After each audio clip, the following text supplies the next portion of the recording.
नमस्कार, तापमान लाइव में आपका स्वागत है। मैं नुज़हत जहां। बिहार के मुस्लिम बहुल सीमांचल के अघोषित मुख्यालय पूर्णिया में शनिवार को जनसुराज की 5 सदस्यीय कोर कमेटी की ओर से पूर्णिया जिला कार्यवाहक समिति के गठन की घोषणा की गई, तो पूर्णिया ही नहीं संपूर्ण सीमांचल की सियासत में घबराहट भर गई।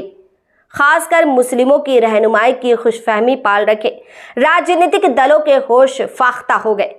सीमांचल के सबसे बड़े व्यवसायिक केंद्र गुलाबबाग में आयोजित जनसुराज के कार्यक्रम में विभिन्न दलों के प्रभावशाली मुस्लिम कार्यकर्ताओं की बड़ी संख्या में मौजूदगी से वैसे दलों को अपने पांव तले की जमीन खिसकती महसूस होने लगी।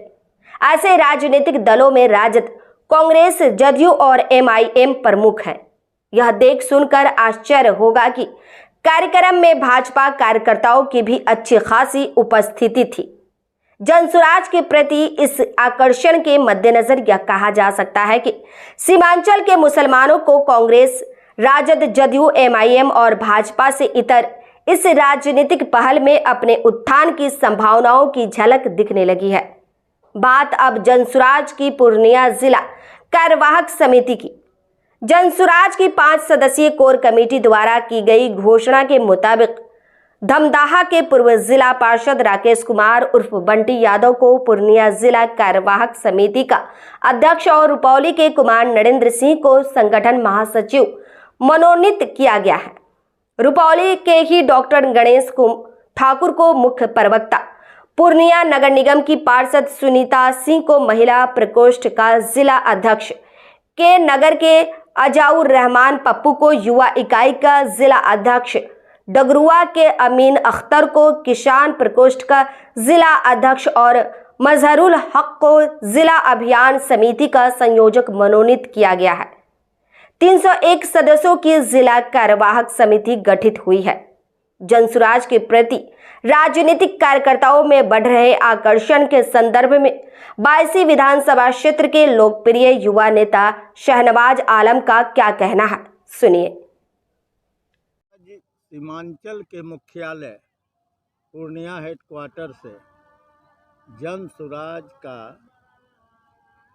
कमेटी गठन करते हुए आज से इस सीमांचल में एक तरह से जनसुराज का शंखनाद हुआ है। बिल्कुल। तो इस पर आपका क्या कहना है, क्योंकि यहाँ बहुत ज़ोर शोर से हल्ला है, हर जगह चर्चा है कि जनसुराज से मुसलमान दूर रहेंगे, वो इसमें शामिल नहीं होंगे और जनसुराज मुसलमानों की दुश्मन बन करके आ रही है। तो आपको क्या लगता है, आप तो उस कमेटी में भावी विधायक प्रत्याशी के रूप में हैं? देखिए, जनसुराज पिछले 2 साल से करीब 2 साल होने जा रहा है। ये पदयात्रा पूरे बिहार में कर रहे हैं। अभी तक ये पार्टी बनी नहीं है। आने वाले 2 अक्टूबर में ये घोषणा करेगा कि ये पार्टी बननी है इनको।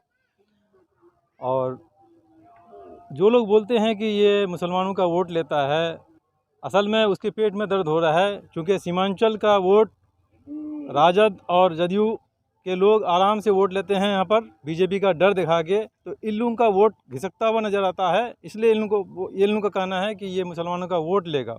जाहिर सी बात है, मुसलमानों का वोट लेगा, हिंदू का वोट लेगा, ब्राह्मण का लेगा, सभी जाति का वोट लेगा। ये जब ये पार्टी बनी है या बनेगी तो सबका वोट लेगा। आज संगठन में देखेंगे सभी लोग हैं, जितने भी लोग इसमें हैं सब जात के लोग हैं। और ये बार बार बोल रहे हैं कि जिसकी जितनी आबादी उसकी भागीदारी। आज तो हमने लिस्ट देखा, लिस्ट में हम हिंदू मुसलमान को बराबरी पर देख रहे हैं, संगठन में अधिकारी बनाए गए नहीं, चूँकि ये सीमांचल में यहाँ पर बहुसंख्यक में मुस्लिम आता है तो बराबरी में है। तो आप इसी से अंदाज़ कर लीजिए, चूँकि पूरे बिहार में उधर कम है।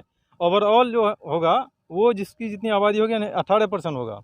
मुसलमानों का जो इसमें होगा संगठन में 18% होगा। अब सीमांचल में आबादी ज़्यादा है, इसलिए यहाँ थोड़ा सा ज़्यादा होगा कंपेरेटिवली। तो इसका मतलब है कि जनसुराज एंटी मुस्लिम नहीं है? एकदम एंटी मुस्लिम नहीं है। एंटी जो बिहार की बर्बादी के पीछे लगा हुआ है, जो पिछले 35 साल से दो परिवार जिस तरह से 1990 से लालू जी 2005 तक रहे और नीतीश बाबू अभी तक हैं। आज बिहार में क्या वजह है कि गरीबी रेखा आज वहीं ज्यों के त्यों है, रोज़गार नहीं है, लोग यहाँ से प्लान कर रहे हैं। इसका मतलब कि काम नहीं हो रहा है। अगर काम हुआ होता तो लोग आज तक प्लान नहीं करते, लोग यहीं रहते।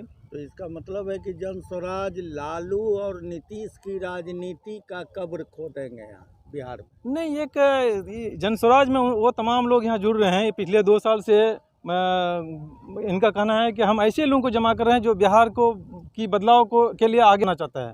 और आप देख रहे हैं कि जो लोग भी प्रेजेंट या पिछले 35 साल से लोग, हम जैसे लोग भी, ऐसा लग रहा था कि नहीं अब यहाँ पर कोई इसका बिहार का कोई माँ बाप नहीं है, लेकिन पूरे बिहार वासी को शुक्रिया अदा करना चाहिए प्रशांत किशोर जैसे लोगों का कि वो बंद कमरे में रह करके भी अपना एक अच्छी ज़िंदगी जी सकता था। आज वो अमेरिका में रहता था या फिर यहाँ पे हिंदुस्तान के टॉप लीडर, जितने भी टॉप लीडर हैं, सबके साथ काम किया है और अच्छा रकम लेके काम कर रही थी, वो कर रहे थे, उनकी कंपनी कर रही थी काम। लेकिन क्या जरूरी था उसको कि डोर टू डोर पैदल घूमना पूरे और 2 साल से। तो नियत में बिहार को संवारना आ गया। बिल्कुल यकीनन, अगर उसको सिर्फ पार्टी बनाना होता जैसे और लोग पार्टी बनाता है, बिहार में नहीं पूरे हिंदुस्तान में सैकड़ों पार्टी है, हजारों पार्टी होगा। अगर पार्टी बनाना है। इस प्रस्तुति में बस इतना ही। फिर मिलते हैं ऐसी ही दूसरी किसी खास खबर के साथ। वरिष्ठ पत्रकार अशोक कुमार की यह रिपोर्ट पसंद आई हो तो अपनी प्रतिक्रिया जरूर दीजिएगा। तापमान लाइव चैनल को देखिए, शेयर कीजिए, लाइक कीजिए और सब्सक्राइब अवश्य कीजिए। धन्यवाद।